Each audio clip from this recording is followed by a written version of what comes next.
Hare Nama, Hare Nama eva kevalam, Kalo nasteva, nasteva, nasteva gatiranyata.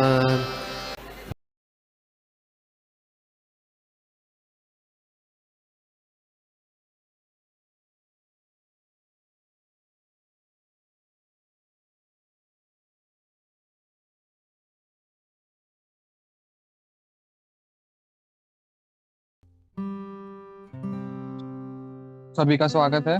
सभी भक्तों को स्वागत है। एंड मैं सबको धन्यवाद करना चाहूँगा कि आपने मुझे ये सेवा दी और आप आए हैं।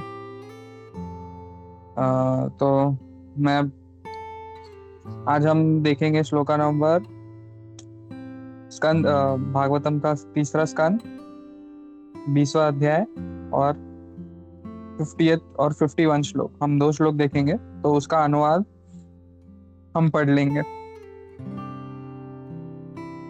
और हम 51 का हम तात्पर्य भी पढ़ लेंगे। उससे पहले हम ओम नमो भगवते वासुदेवाय, ओम नमो भगवते वासुदेवाय, ओम नमो भगवते वासुदेवाय। नारायणं नमस्कृत्य नरं चैव नरोत्तमं देवी सरस्वतीं व्यासं ततो जयो मुदीरयेत्। नष्टप्रायेषु भद्रेषु नित्यं भागवते सेवया भगवती उत्तमश्लोके भक्ति नैष्ठिकी। ओम अज्ञानतिमिरान्धस्य ज्ञानाञ्जनशलाकया चक्षुरुन्मिलितं येन तस्मै श्रीगुरुवे नमः। श्रीचैतन्यमनोभीष्टं स्थापितं येन भूतले स्वयं रूपकदामयं ददाति स्वपदान्तिकं। वन्देऽहं श्रीगुरु श्रीयुतपदकमलं श्रीगुरु वैष्णवांश्च। श्रीरूपं साग्रजातं सगण रघुनाथान्वितं तं सजीवं साधवेतं सावधूतं परिजनसहितं कृष्ण चैतन्यदेवं श्रीराधाकृष्णपादान् सहगण ललिता श्रीविशाखान्वितं च। हे कृष्णा करुणा सिन्धो दीनबन्धो जगत्पते गोपेश गोपिकान्त राधाकान्त नमस्तुते। तप्तकाञ्चन गौरंगी राधे वृंदावनेश्वरी वृषभानुसुते देवी प्रणमामि हरिप्रिये।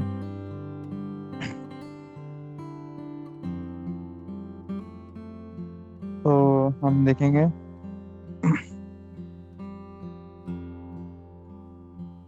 तेभ्यसो सृजत् स्वीयं पुरं पुरुषम् आत्मवान् तान् दृष्ट्वा ये पुरा सृष्टाः प्रशाश्वंशुः प्रजापतिम्।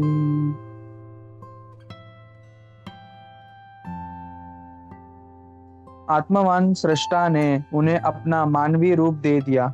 मनुओं को देखकर उनसे पूर्व उत्पन्न देवता गंधर्व आदि ब्रह्मांड के स्वामी ब्रह्मा की स्तुति करने लगे। 51 अहो एतज्जगत् स्रष्टाः सुकृतं वतते कृतं प्रतिष्ठिताः क्रिया यस्मिन् साकम् अन्नं मदामहे। अनुवाद उन्होंने स्तुति की, ये ब्रह्मांड के सृष्टा, हम प्रसन्न हैं। आपने जो भी सृष्टि की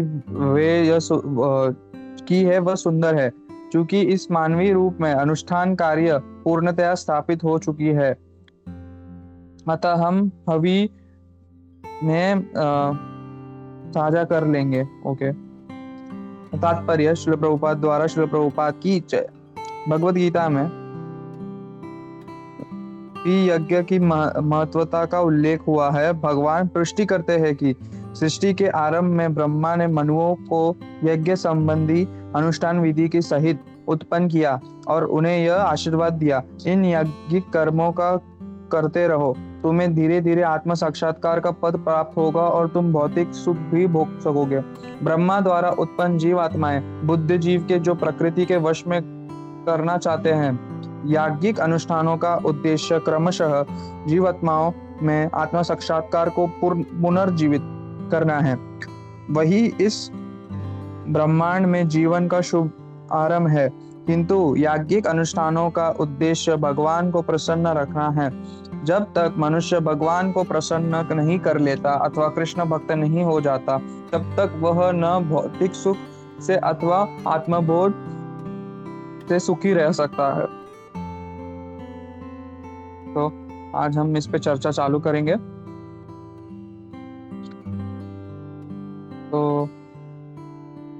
तो हम देख सकते हैं कि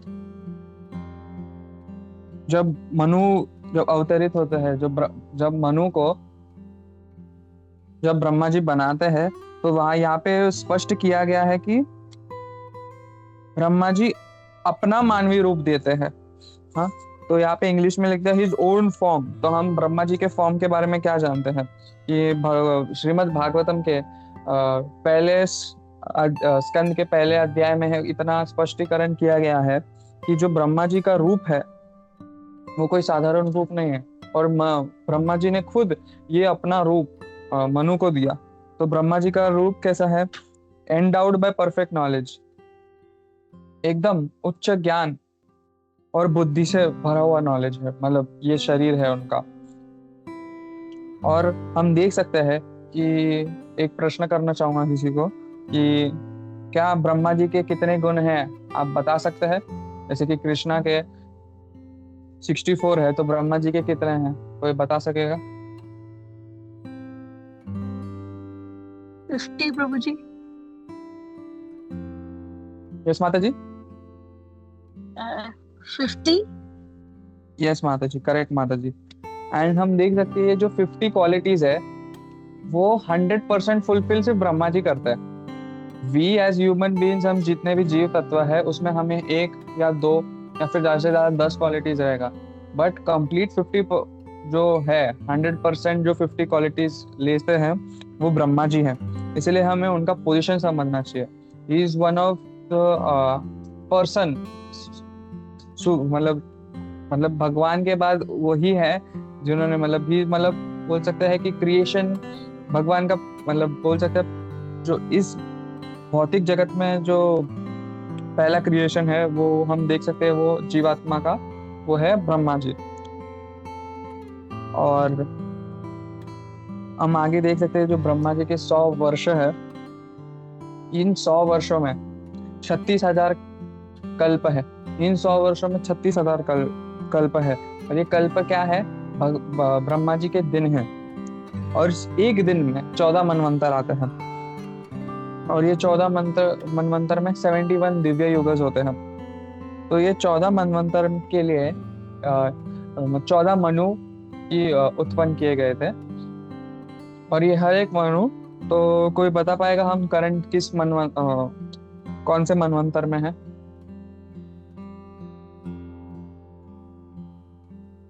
सेवेंथ प्रभु जी। यस यस प्रभु, यस माता जी, correct. We are in the 7th मनवंतर, और इसके जो राजा है हमारे मनु है वो है वैवस्वत मनु। तो जो सबसे जो पहले जो मनु हुए थे, जो स्वयंभू मनु है, जो इसकी चर्चा है, जिसका उल्लेख यहाँ भागवतम में किया गया है। तो जो स्वयंभू मनु है तो ये साधारण मनु नहीं है, ये स्वयंभू मनु ने वो भगवान के 12 महाजन में भी गिना जाता है। तो हम उनका देख सकते हैं कि he is a very perfect devotee. जो स्वयंभू मनु है वो मनुस्मृति, उन्होंने मनुस्मृति लिखी गई, जो जैसे कि हम देश में रहते हैं, हम भारत देश में रहते हैं, हम भारतवर्ष में रहते हैं, वहाँ पे संविधान एक लिखा गया है जो सभी जीव जो भारत देश में रहते हैं उनका पालन करना पड़ता है। वैसा ही संविधान जो यहाँ इस भौतिक जगत में जितने भी जीवात्मा हैं उनके लिए ये मनुस्मृति लिखी गई है। और हम देख सकते हैं कि जो स्वयंभू मनु थे उनकी 3 पुत्रियां थी, वो अकुति, देवहूति और प्रसूति। जो प्रसूति थी तो उनके पुत्र यज्ञ थे, जो स्वयं भगवान थे। और फिर हम देख सकते हैं कि जो यज्ञ थे, यज्ञेश्वर भी कहा जाता है उनको। जब स्वयंभू मनु और उनकी जो धर्मपत्नी है, जब जंगल में वो तपस्या करते हैं तब उन पे राक्षसों का उन पे हमला कर देते हैं। तो यज्ञ, उनके जो यज्ञेश्वर पुत्र रहते हैं, जो स्वयं भगवान रहते हैं, वो जाके उन सारे जो राक्षस रहते हैं उनको खत्म कर देते हैं, और वो एकदम एक्सपर्ट रहते हैं। वो भगवान इतने दक्ष रहते हैं और इतने एक्सपर्ट रहते हैं कि वही इंद्र बन जाते हैं। तो हम देख सकते हैं कि जो देवतागण के ऊपर राजा करने वाले भी फिर भगवान कर लेते हैं। और और ये यज्ञेश्वर कोई और नहीं, स्वयं भगवान विष्णु ही होते हैं। और फिर जो दूसरी बेटी थी उनका नाम था देवहूति। हम जानते हैं कि देवहूति उनके पुत्र है कपिल मुनि। और हम देख सकते हैं, हम कपिल मुनि की शिक्षाएं पढ़ते हैं कि हाँ, आत्म साक्षात्कार के लिए कि किसी आत्म साक्षात्कार होना चाहिए। तो ये बहुत इम्पोर्टेंट टीचिंग है। और फिर हम तीसरी पुत्री को देखेंगे तो वो उनका नाम है अकुति। अकुति के गर्भ से बहुत महान कन्या कह सकते हैं उन्होंने जन्म लिया था, जिनका नाम था अनुसुया। और तो हम नेक्स्ट श्लोक के ऊपर बढ़ेंगे। इस पे लिखा गया है कि जो देव और गंधर्व थे तो उन्होंने प्रे किया। तो आप देखेंगे कि ये चैप्टर से पहले, मतलब ये श्लोका से पहले, कि हम लोगों ने कितने बार देखा है कि ब्रह्मा जी ने अपने वो मेंटालिटी को त्यागा। मतलब यहाँ पे लिखा गया कि शरीर को त्यागा, या इग्नोरेंस को त्यागा, या फिर स्लॉथ को त्यागा। तो इन चैप्टर में कोई मेरे को याद मतलब कैन एनीवन टेल मी कि किस किस कारणों के लिए त्यागा? किसी को याद है इसके पहले? हरे कृष्णा। किस कारणों के लिए ब्रह्मा जी ने अपना शरीर त्यागा, कोई बता सकता है?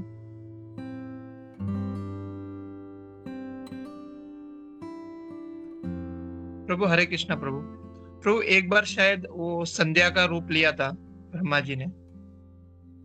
हाँ, yes. And वो any एक other?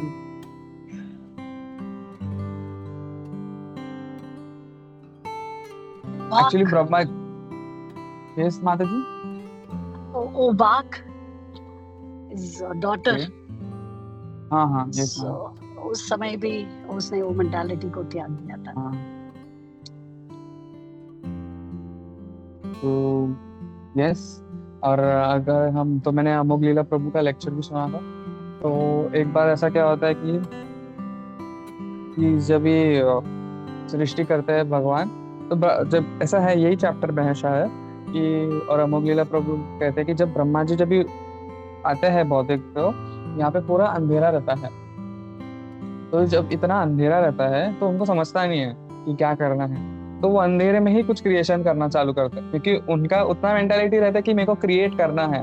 बट वो सोचते नहीं मेरे को क्या क्रिएट करना है, क्यों क्रिएट करना है, किसके लिए क्रिएट करना है। तो वो बनाना चालू करते हैं, वो देखते नहीं तभी भगवान को। तो जब ये सब भगवान ऐसा बनाना चालू करते हैं तो 5 तरह के इग्नोरेंस क्रिएट करते हैं। इग्नोरेंस तो वो है तामिश्र, अंधा तामिश्र, मोह, महामोह, फिर तमस। तो ये सब जो गुण हैं, तो ये सब ब्रह्मा जी क्रिएट करते हैं।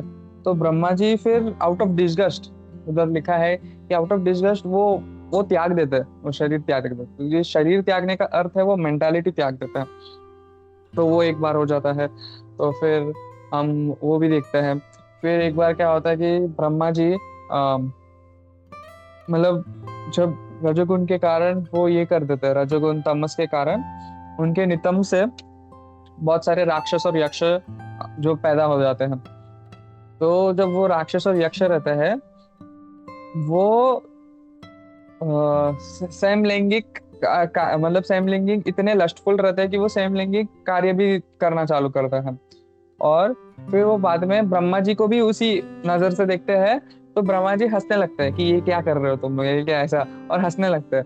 बट क्या होता है, जब ब्रह्मा जी हंसते हैं तो वो ब्रह्मा जी के पास भी भागना चालू कर देते हैं। तो फिर ब्रह्मा जी तभी भी शरीर त्यागते हैं। तो तभी शरीर त्यागते हैं तो सर्वदेव गिरिधारी प्रभु बता रहे थे कि वो संध्या का रूप लेते हैं। तो वो ही संध्या है। और फिर हम देखते हैं कि फिर आउट ऑफ स्लॉथ, मतलब जब भी वो बोर हो, ऐसा मतलब स्लॉथ का अर्थ है बोर होना या फिर लेजी होना। तो जब भी वो तभी भी हुए थे, तभी भी उन्होंने शरीर त्यागा था।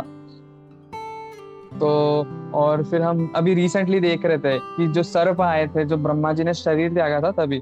तो हम देख सकते हैं कि हम जो 40, तो हम देख सकते हैं कि जो कल्प के बारे में बोला 36,000 कल्प, तो वो डे ऑफ ब्रह्मा। तो हम ऐसा भी समझना चाहिए कि जब ब्रह्मा जी भी शरीर त्यागते हैं, तो मैंने अपने 12th महाजन कोर्स से सुना था कि कोर्स में सुना था कि जब ब्रह्मा जी ये ऐसा शरीर भी त्यागते तो उसको भी रात्रि ही करा जाता है। इसको सेमी डिस्ट्रक्शन नहीं तो पार्शियल डिस्ट्रक्शन कहा जाता है।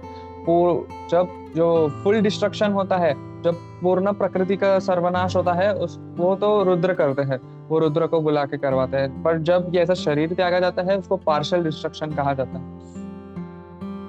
और तो यहाँ पे हम और भी समझ सकते हैं कि 51 वाले श्लोक में कि देव और गंधर्व है जब इतने बार शरीर त्यागा है तो भी वो ब्रह्मा जी को ऐसा ये नहीं समझते कि ये कोई कौन है, ये तो भगवान ने इनको बनाया, इनके पास इतने सारे 50 गुण हैं तो भी वो ऐसा क्यों बिहेव कर रहे हैं, कुछ भी क्यों बना रहे हैं, वो जज नहीं कर रहे हैं। तो भी हम कितने बार भी देखे देव और गंधर्व यहाँ पे प्रे कर रहे हैं, भगवान मतलब इतना प्रे कर रहे हैं। तो आप देख सकते हैं कि हम कल भी एटीट्यूड के बारे में बात कर रहे थे, तो यही एटीट्यूड हमें देखना चाहिए। जो देव और गंधर्व है उनका एटीट्यूड कैसा है कि वो ऐसा जज नहीं कर रहे कि किसी के हाँ भक्तों से है तो हमें भक्तों से सीख लेनी चाहिए, रादर देन ऐसा बोलना चाहिए कि क्या कर दिया, ब्रह्मा जी कुछ भी बना रहे हैं, ब्रह्मा जी राक्षस ये कर रहे हैं, वो कुछ नहीं। तो हमें ऐसा सोचना नहीं चाहिए। ये सब कुछ भगवान का एक बड़ा प्लान रहता है जो हमें नहीं समझ में आता। तो we have to be very mindful. और तो we have to learn this from, जैसे कि जब परीक्षित महाराज का हुआ, जब परीक्षित महाराज मतलब उन्होंने प्रण ले लिया था कि मैं 7 दिन कुछ खाऊंगा नहीं, कुछ पीऊंगा नहीं, तो वहां पे जितने भी ऋषिगण हुए थे वो उन्हें आके चेस्टाइज नहीं कर रहे थे कि आपने ये क्या किया, आपने ऋषि के ऊपर सांप कैसे डाला। तो हमें समझना चाहिए कि ये मेंटालिटी हमें बनानी चाहिए। जैसे कि एक एटीट्यूड के बारे में हम ये भी कह सकते हैं कि ये एटीट्यूड कैसे बिल्ड होना चाहिए। तो अमुक लीला प्रभु यही बताते हैं कि एटीट्यूड हमें जैसे कि जिस बच्चे को, जिस व्यक्ति को जब मटेरियल एजुकेशन में भी वो अगर नोट्स बनाता था तो वो भागवतम क्लास में भी आके नोट्स बनाएगा या फिर वैसे सुनेगा, वो ध्यान से सुनेगा। तो वो हमें एटीट्यूड लाना है। तो हम थोड़ा स्पिरिचुअल एक्टिविटी अलग करते रहेंगे, मटेरियल एक्टिविटी अलग करते रहेंगे, बट जो एटीट्यूड रहता है, मेंटालिटी रहता है, पर्सपेक्टिव रहता है किसी काम कार्य को खत्म करने को लेके, तो किसी कार्य को तो पर्सपेक्टिव रहता है, वो हमारा कोर रहता है। तो हमें वो बदलना है। जैसे कि किसी भक्त ने सेवा दे दी आपको कि आपको बुक्स आपको खत्म करना है ये वीक में, या फिर हमें जब मैं गांधीनगर में रहता हूँ, हमारा जब बुक डिस्ट्रीब्यूशन रहता था हमें इतना स्लॉट दिया जाता था और हमें बोला जाता था कि आपका इतना टारगेट है। तो हम लोग फुल फ्लेजेड ये करते थे। तो बहुत बार ऐसा होता था कि फर्स्ट टाइम जब बुक डिस्ट्रीब्यूशन का आप देख सकते हो कि जब फर्स्ट टाइम मैं ऐसा बुक लेके जाता था तो वो तो ऐसा देखते भी नहीं थे बुक को। हाँ, और हम ऐसा करते थे कि हम ऐसा ट्रैफिक सिग्नल लगाए और सिग्नल में हम लोग को सिर्फ 30 सेकेंड या फिर इतना मिलता था। तो 30 सेकेंड में हम लोग को अराउंड सबको ऐसा भगवत गीता ये करना है। हाँ, तो ऐसे तो लोग तो ऐसे थे, वो तो ऐसा देखते भी नहीं थे। जैसे कि कोई भिखारी आ जाता है और फिर रहता है ना, तो उसे बुक भी देखते नहीं थे। तो स्टिल हम लोग जाके मेरे को प्रभु बोलते थे कि तुम वो भगवत गीता लेके जाओ और उनके विंडशील्ड के जैसे ऊपर रखो और ऐसा दिखाओ कि ये करना है हमें, ये विंडशील्ड के ऊपर ऐसा दिखाओ। एटलीस्ट भगवान का चित्र देखना चाहिए, वो ऐसा लेना चाहिए। सो this is how it is कि फिर और भगवत गीता लेने के लिए कैसा, मतलब भक्त इतना जो बोलते हैं ना, जिनका अच्छा मेंटालिटी रहता है, इसीलिए हम देखते हैं कि उन्हें प्रचार का कार्य हम देख सकते हैं। जैसे कि अभी मैं कर रहा हूँ कि वो एटीट्यूड ही अलग होता है भक्त का। तो हमें वो भक्त का एटीट्यूड देख के हमें सीखना चाहिए। वो भक्त क्या क्या बहुत प्रयत्न करता है। कभी कभी भगवत गीता पे डिस्काउंट रख देगा कि अभी 100 रुपए में भगवत गीता मिल रही है या फिर 50 रुपए में भगवत गीता मिल रही है। नहीं तो कभी कभी तो ऐसा रहता है कि स्पॉन्सर बोलते हैं कि इतने भगवत गीता बांट दो, मैं इतना इतना आपको अमाउंट दे दूंगा। तो वो भक्त का ऐसा एटीट्यूड रहता है। तो इसीलिए हमें भक्त के आसपास ही रहना पड़ेगा, क्योंकि भक्त फिर कृपा बरसाएगा, फिर हम भगवान को मतलब समझ पाएंगे, या फिर भगवान के ऊपर निष्ठा आती है, जो फेथ होता है वो बढ़ता है। तो फिर हम देख सकते हैं ब्रह्मा जी ने जब बनाया तो मनु प्लस रिचुअल्स, हाँ, जो मनु को बनाने के बाद उन्होंने, हम देखते हैं 51 में कि मनु को बनाने के बाद, हाँ, तो यहाँ पे यहाँ पे श्रील प्रभुपाद भी कहते हैं कि जो यज्ञ आदि क्रिया या फिर जो धार्मिक क्रिया है उनका भी उत्पन्न हुआ है। तो ये जो यज्ञ, तो हम ये यज्ञ आदि क्रिया का जो प्रभुपाद जी लिखते हैं यहाँ पे पर्पस क्या है, इनका कार्य क्या है, ये यज्ञ आदि क्रिया धार्मिक क्रिया इसका अर्थ क्या है, क्यों करना है हमें। तो यहाँ पे श्रील प्रभुपाद जी इतना स्पष्ट लिखते हैं, टू रिवाइव स्पिरिचुअल रियलाइजेशन, जो आध्यात्मिक ज्ञान है, जो आध्यात्मिक हमारा है उसको वापस जगाना है। आध्यात्मिक वो जो स्थिति है हमें वापस जगाना है उसको, कि हमारा आध्यात्मिक कार्य क्या है, हमें क्या करना चाहिए हमें। और फिर यज्ञ आदि से क्या होता है, भगवान को प्रसन्न करने के लिए। तो यहाँ पे प्रभुपाद जी यहाँ भी लिखते हैं कि भगवान को प्रसन्न करना है। तो भगवान को कैसे प्रसन्न करना है, यज्ञ करके या फिर खुद कृष्ण कॉन्शियस बन के। सो हम जब कृष्ण कॉन्शियस बन रहे हैं या फिर लोगों को कृष्ण कॉन्शियस बना रहे हैं, या फिर जो भक्त इतना प्रचार करके कृष्ण कॉन्शियस बना रहे हैं, वो भगवान को प्रसन्न करने के लिए बना रहे हैं। तो हम देख सकते हैं हमारे गुरु महाराज जब इतना कष्ट सहते हैं हमारे लिए, हमारे कर्म ले लेते हैं, हमारे सब कुछ, क्यों? क्योंकि वो भगवान को प्रसन्न के लिए इतना कष्ट कर ले रहे हैं, हम नहीं ले पाते। हम किसी डिवोटी के लिए भी हम कष्ट नहीं ले पाएंगे। किसी को एक दिन बोल दिया कि आप ये प्रभु का कष्ट लोगे, नहीं लेगे, नहीं। तो दिस इज इम्पॉसिबल। बट महाराज रहते उतना टाइम डिवोट करते हैं, इतना कष्ट लेते हैं। हम देख सकते हैं कि जो श्रील प्रभुपाद जी ने इतनी बड़ी संस्था बनाई, उसमें भी किसी हवाई का जो टेम्पल था किसी ने वो बेच दिया या फिर ये कर दिया। तो ये कष्ट झेलना पड़ता है, और फिर ये कष्ट सिर्फ भक्त ही झेल पाता है। क्योंकि ये भक्त क्यों झेल पाता है कष्ट? क्योंकि वो मानव जाति के बहुत अलग रहता है। जो नॉर्मल भौतिक मानव है उससे बहुत अलग रहता है। जो भौतिक मानव रहता है वो कॉम्पीट करता है, वो स्पर्धा लगाएगा। मैं इसके साथ स्पर्धा लगाया हूँ कि इस सबसे बड़ा बनूंगा, मैं इसके साथ स्पर्धा लगाया हूँ कि इससे ये करूंगा, वो करूंगा, मैं ज्यादा सुंदर लगूंगा, मैं ज्यादा अच्छा दिखूंगा, या फिर मैं ज्यादा बुद्धिमान बनूंगा। हमारे क्लास में भी अभी रिसेंटली रिजल्ट्स आया, तो सब इतना एक दूसरे के ऊपर सबको पूछ रहे थे, भाई तुम्हें कितना आया, तुम्हें कितना आया। हाँ, ऐसा तो हम देख सकते हैं कि कितना कॉम्पिटिटिव हो जाता है। हमारे प्रोफेसर भी इतना ये करते हैं कि तुम्हारे क्लास का ये मतलब ऐसा है कि रिसेंटली अभी मेरा जब वाइवा हो रहा था, या फिर क्वेश्चन ओरल बोलते हैं उसको, ओरल एग्जामिनेशन, उसमें तो मेरे को प्रोफेसर पहले ये पूछ रहा था कि तेरे प्रोफेसर का नाम क्या है, तू किसके अंडर है। हाँ, तो फिर जाके उसने मेरे साथ फिर जो आगे होता है वाइवा में, अब जानते होगे जो कॉलेज के नहीं तो स्कूल में गए रहेंगे, कि फिर वो प्रोफेसर हमेशा मेरे से अच्छा ही था, बट उसने मेरे को पूछा तो किसके अंडर है, फिर एकदम ये तो खुन्नस निकालते हैं। तो हम देख सकते हैं कि जो स्पर्धा का जो मनोवृत्ति है वो भौतिक जीव रहता है ना, उसमें वो रहता है कि एक। तो इसीलिए हमें भगवान को प्रसन्न करने के लिए कार्य करना चाहिए। इसीलिए यज्ञ आदि बहुत जरूरी है। जो ये यज्ञ आदि रहते हैं हमें समझना चाहिए किसके लिए रहते हैं। तो प्रमुख लीला प्रभु बताते हैं कि जो यज्ञ आदि भी रहते हैं ये ऐसे बोल सकते हैं कि एक्सप्रेशन ऑफ लव। हम बता सकते हैं कि भगवान को हम किसी से प्रेम करते हैं, जैसे कि एक पुरुष एक स्त्री से प्रेम करता है तो वो एक गुलदस्ता लाके देगा। ये क्या है? एक बताने के लिए, जताने के लिए कि मैं उससे प्रेम करता हूँ या फिर आपसे प्रेम करता हूँ। वैसे ही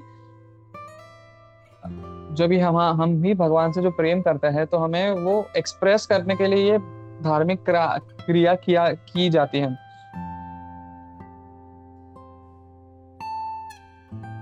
और हम देख सकते हैं अभी हम धार्मिक क्रिया, तो अभी हमने देखा कि भगवान को प्रेम जताने के लिए हम धार्मिक क्रिया करते हैं। बट अभी क्या हो रहा है आजकल, पुत्र प्राप्ति के लिए कुछ धार्मिक क्रिया, फिर पुत्र होने के बाद धार्मिक क्रिया, फिर किसी का जो हम देख सकते हैं कि किसी की जब शादी हो जाती है तो वो धार्मिक क्रिया है। फिर हम ऐसा कुछ तो धार्मिक क्रिया, या फिर यज्ञ करते हैं सूर्य देव के लिए, to get rid of diseases. जो रोग हो गए हैं तो वो रोग से बचने के लिए इतने सारे करते हैं। तो हम देख सकते हैं अभी हम देख सकते हैं कि वेद में इतने सारे धार्मिक क्रिया लिखे गए, बहुत, कि हम बहुत मतलब गिन भी नहीं सकते इतने सारे धार्मिक क्रिया। तो ये धार्मिक क्रिया करने के लिए मैं ये पढ़ रहा था, तो ये धार्मिक क्रिया करने के लिए क्या चाहिए, हमारे जो पास जो भी विधि है वो विधि भी एकदम प्योर होनी चाहिए। जो भी विधि, नहीं तो जो भी आइटम्स है वो भी प्योर होने चाहिए। जो विधि करने वाला है, जो पंडित है, पुरोहित है, वो नॉलेजेबल होना चाहिए, उसको सारा ज्ञान होना चाहिए हम ये वैदिक कार्य क्यों कर रहे हैं। एक बार ऐसा हो गया था, मैंने पढ़ा था कि अपना बैक टू गॉडेड मैगजीन में वो प्रभु बता रहे थे कि शादी चल रहा था और वो शादी में एक जो पंडित कर रहा था, तो उसके बाद किसी ने जोर से चिल्लाया और वो पंडित को चिल्ला दिया। और फिर लोग पूछने लगे, भाई कौन हो तुम, ऐसे क्यों चिल्लाए? बोलते मैं भी पंडित हूँ, वो जो शादी में जो मंत्र कर रहा है, वो जो मरने के बाद किस मंत्र करता है ना, वो मंत्र कर रहा है। तो हमें देखना चाहिए। तो this is very funny thing कि हमें ज्ञान ही नहीं रहता, इसलिए कुछ भी बोलता रहता, हम कुछ पूछते नहीं है पंडित जी को, ये क्या है, क्यों बोल रहे हो, ये विधि क्यों की जाती है, हमें कुछ ज्ञान ही नहीं है।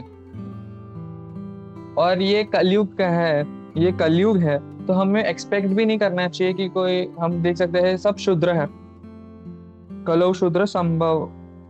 तो हम देख सकते हैं जो ये एज ही है, ये हम एक्सपेक्ट नहीं कर सकते कितना आइटम प्योर हो। हम अगरबत्ती भी ले सकते हैं, तो अगरबत्ती भी प्योर नहीं मिलेगा हमें, ऐसा है।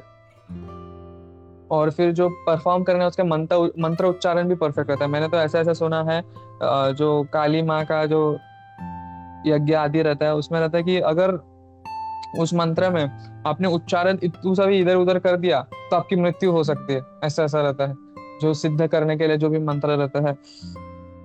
फिर हम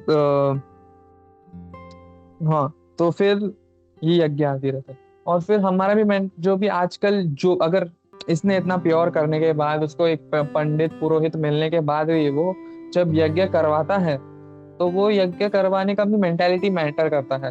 जैसे कि किसी का भौतिक, हम क्या है अभी भौतिक, इसमें हम जो भौतिक मानव रहता है उसका भौतिक जीव रहता है, जैसे कि हम भौतिक जीव है, उसको क्या रहता है कि हमें कुछ प्राप्त करना है। हाँ, तो वो यज्ञ आदि क्यों करता है? भौतिक चीजों को प्राप्त करने के लिए करता है। पहले यज्ञ आदि किया जाता था जो आध्यात्मिक चीजों को प्राप्त करने के लिए, जो आध्यात्मिक चीजों को प्राप्त करने के लिए किया जाता था। बट अभी जो मानव जाति है वो भौतिक चीजों को प्राप्त करने के लिए यज्ञ आदि कर रहा है। अभी फिर श्रील प्रभुपाद इधर जो फर्स्ट कैंटो में फर्स्ट चैप्टर के सेकंड श्लोका में भी लिखते हैं कि अभी मानव जाति अभी यज्ञ कम क्यों कर रहा है, क्योंकि उसको मालूम पड़ गया है कि यज्ञ से तो टाइम लग रहा है, इसीलिए वो अर्थ पे ज्यादा ध्यान दे रहा है, इसलिए वो अर्थ के पीछे पड़ गया है, अर्थ कमाने में। बट इससे क्या हो रहा है, वो पुनरापि जननम और पुनरापि मरणम में फंस चुका है, वो कुछ कर नहीं पा रहा है। तो ये पुनरापि मरणम और पुनरापि जननम मरणम से बचने के लिए हमें क्या करना है, सुखदेव गोस्वामी लिखते हैं 12वें स्कंद में कि ये जो कलयुग है, 12वें स्कंद में सुखदेव गोस्वामी, कलयुग है, इसमें बहुत सारी फॉल्ट्स है, बट ये इसको कैसे हम खत्म कर सकते हैं? हरे कृष्णा महामंत्र का उच्चारण करने से। हम ऐसे अपने हाथ ऊपर कर सकते हैं और बोल सकते हैं हरे कृष्णा कृष्णा कृष्णा हरे हरे, हरे राम राम राम हरे हरे। इतना सुंदर है कि, और ये हम देख सकते हैं भागवत का श्रवण करने से हम ये सकते हैं। तो हमें क्या करना है, हमें रिचुअल से स्पिरिचुअल बनना है। हम जो रिचुअल करते आ रहे हैं, जैसे कि सुबह उठ के हम भगवान का प्रार्थना करते हैं, फिर भगवान को नैवेद्य लगाते हैं, तो ये कभी कभी रिचुअल हो जाता है। तो रिचुअल से हमें स्पिरिचुअल बनना है, हमें स्पिरिट लानी है उसमें अपने। स्पिरिट लाना है कैसे कि हम ये स्पिरिचुअल होंगे, तो उससे हमें स्पिरिचुअल होने से क्या होगा, तो हम 3 चीजों के बारे में समझ पाएंगे और ये 3 चीजों का रिलेशनशिप समझ पाएंगे, जो है भगवान, जीव और ये भौतिक जगत, और ये 3 चीजों का रिलेशनशिप। जैसे कि हम समझ पाएंगे भगवान क्यों है, भगवान क्या है, भगवान और जीव के बीच में संबंध क्या है, जीव और भौतिक जगत में संबंध क्या है, भगवान ने जीव को भौतिक जगत में क्यों भेजा। तो इसके कारण हम समझ पाएंगे हमारा भगवान का संबंध। और हमें अगर रिचुअल टू स्पिरिचुअल बनना है तो हमें क्या करना चाहिए, भागवतम ये भी स्पष्ट करता है, श्रवणम करना चाहिए। श्रवणम कीर्तनम स्मरणम पाद सेवनम अर्चनम वंदनम दास्यम साख्यम आत्मनिवेदनम। और तो इसी कारण हमें ये करना चाहिए। तो हम देख सकते हैं कि हम भी जो बहुत हम इस्कॉन में भी हम रिचुअल्स करते हैं। तो किसी को आइडिया है हम रिचुअल्स कौन से बुक को रेफर करता है, या फिर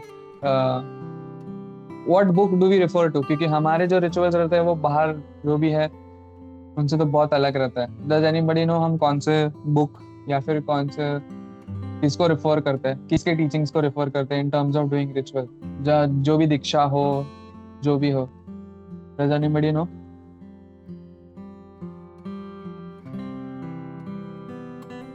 यस माता जी बोलिए। हरे कृष्णा। प्रभु जी, हम इस्कॉन में जब किसी की डेथ होती है गरुड़ पुराण रेफर किया जाता है, गरुड़ पुराण पढ़ी जाती है।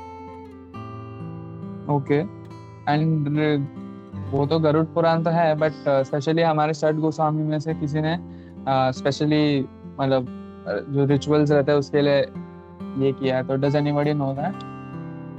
प्रभु जी, इज इट हरि भक्ति विलास? हरि भक्ति विलास में से हम कुछ पोर्शंस करते हैं, बट उसमें से हम एक्चुअली मैंने जो ये किया रिसर्च किया तो उसमें से हम करते हैं षटक्रिय सार दीपिका। ये एक बुक है जो स्पेशली गोपाल भट्ट गोस्वामी ने लिखी गई है, and this is over 500 years old. और इसमें भक्ति सिद्धांत सरस्वती ठाकुर है, उन्होंने अराउंड ये 2 या 3 बार पब्लिश की है। तो this is very important book. और इससे ये जो भी गौड़ीय जो भी प्रथा है, जो भी गौड़ीय संस्कार है, जो भी है वो ये बुक में बहुत अच्छी तरीके से बताया गया है, और कैसे करना है, क्या करना है। और फिर आगे हम थोड़ा और आगे बढ़ेंगे तो यहाँ पे प्रभुपाद जी भी यहाँ पे बहुत बार कहा गया है कि उन्होंने कि there is more rules in material life but we are not aware unless we break them. हम देख सकते हैं कि मटेरियल लाइफ में बहुत रूल है। जैसे कि हम देख सकते हैं जैसे ही हम घर से बाहर पैर रखते हैं वहां पे रूल्स चालू हो जाते हैं। जैसे कि हम रोड पे चलेंगे तो हम रोड पे नहीं चल सकते, उसको हमें स्पेसिफिक जगह फुटपाथ पे चलना है, या फिर ये है। इससे अच्छा तो हम स्पिरिचुअल जैसे कि नारद मुनि है, उन्हें कोई रूल नहीं लगता, वो किधर भी जा सकते हैं, कहीं भी जा सकते हैं, उन्हें कुछ रूल नहीं लगता। वो ये है। फिर हम जैसे ही बाहर आते हैं तो इट्स वेरी मच, आप बाइक लेके भी चले जाएंगे, एक सिग्नल से दूसरे सिग्नल में आपने कुछ रूल तोड़ा, आपको फाइन आ जाएगा आपके फोन में। तो हम देख सकते हैं कि मटेरियल लाइफ बहुत सारा रूल है। और हम मटेरियल लाइफ ऐसा है कि जैसे कि जैकी चैन था, जैकी चैन नहीं, माइकल जैक्सन था। तो माइकल जैक्सन था, उसने अपने डॉक्टर को पूछा था कि मेरे को बहुत लंबी आयु जीना है, तो लंबी आयु मैं कैसे जीऊंगा। तो डॉक्टर बोलता है तुम्हें सेंस ग्रेटिफिकेशन कम करना पड़ेगा, तुम्हें अगर लंबी आयु जीनी है तो मैं सेंस ग्रेटिफिकेशन कम करना पड़ेगा। तो माइकल जैक्सन बोलता है मुझे लंबी आयु चाहिए क्योंकि मैं ज्यादा सेंस ग्रेटिफिकेशन कर सकूं। तो डॉक्टर बोलता है वो तो पॉसिबल है नहीं। तो this is what it is कि हमें लंबी आयु क्यों चाहिए, सेंस ग्रेटिफिकेशन करने के लिए, बट वो है नहीं। जैसे कि हम हमारे जो रिचुअल्स भी करते हैं उसमें हम भक्ति डाल सकते हैं। तो उसका जो बहुत अच्छा एग्जाम्पल है वो है वैदेही भक्ति। तो वैदेही भक्ति हम क्या किसी को मालूम है वैदेही भक्ति में क्या होता है, कोई बता सकेगा?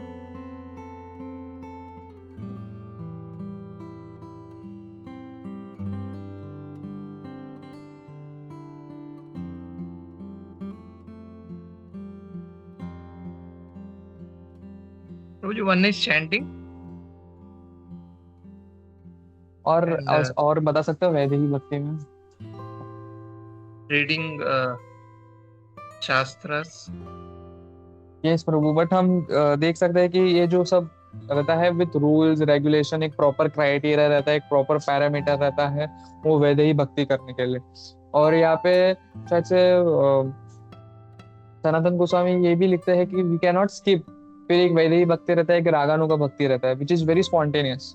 बट हमें हमारे आचार्य क्या बताते हैं कि हम वैदेही भक्ति से ही हमें रागानुगा भक्ति आएगी।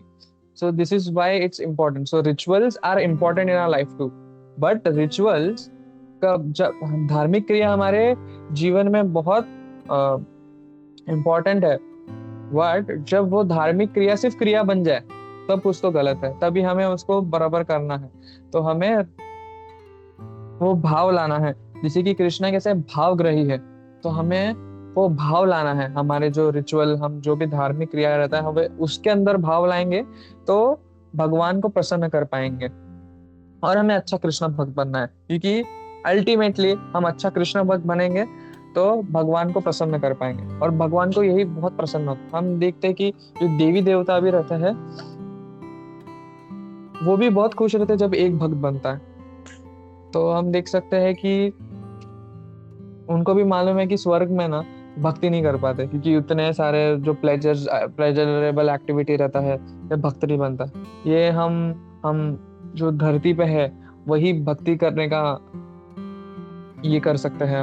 हमारे पास पोटेंशियल है भक्त बनने का, तो हमें ये जो अपॉर्चुनिटी मिला है हमें उसको अच्छे से लेना है और उसको फुलफिल करना है। और we have to serve the devotees और भगवान को और प्रसन्न करने के। So I would like everyone to engage in, मतलब आप बता सकते हैं कि भगवान को प्रसन्न करने के लिए और क्या क्या करना चाहिए, तो आप सब एक एक पॉइंट बता सकते हैं। प्रभु, to serve the Guru Maharaj. To serve Guru Maharaj, yes. जय माता जी। प्रभु जी, हमें जो प्रभुपाद की जो बुक्स हैं, भगवत गीता, श्रीमद् भागवतम, ये सब पढ़ने चाहिए और हमें लेक्चर्स भी सुनने चाहिए। Okay, next.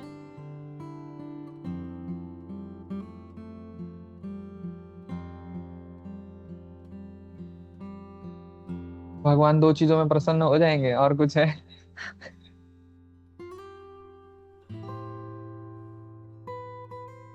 और यस माता जी बोलिए। प्रभु जी, सेवा, कुछ टेम्पल सेवा देते हैं, टेम्पल्स कई बार हमारे यहाँ पे जैसे अहमदाबाद में भी कई जन्माष्टमी हो गया या कोई भी रामनवमी, ऐसे टाइम पे बहुत टाइम पे इन लोगों भक्तों मीन्स कम पड़ते हैं, सेवा होती है, तो सेवा करना चाहिए जब भी बुलावा आए। तो ऐसे भी जा सकते हैं, बट जब भी स्पेशली उनको नीड है डिवोटीज की तो डेफिनेटली जाना चाहिए। Yes yes yes, that is how. तो हमें भगवान को सब प्रसन्न करना है। We have to be grateful, we have to be thank him कि उन्होंने हमें ये मनुष्य शरीर दिया है।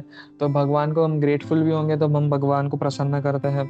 हमें भक्तों के चरण कमल में उनकी सेवा करनी चाहिए। जो ये भक्तों की कम्युनिटी है, हमें उनको बचा के रखना चाहिए।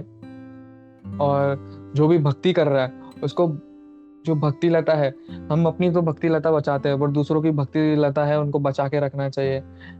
इसीलिए जो डिवोटी जैसा सब लेते हैं मेजर, स्पेशल मेजर्स लेते हैं या फिर बहुत एक्सटेंड करते हैं अपना ग्रहण, तो हमें अब उनको थैंक्स बोलना चाहिए, हमें थैंक यू बोलना चाहिए कि आपने इतने कष्ट उठाए हैं हमारे लिए। सो यहाँ पे मैं अपना वाणी को विराम दूंगा और हरे कृष्णा। श्रीमद् भागवतम की जय, श्री प्रभुपाद की जय। किसी को कोई क्वेश्चन या फिर कमेंट जिसको ऐड करना है वो प्लीज ऐड कर सकता है।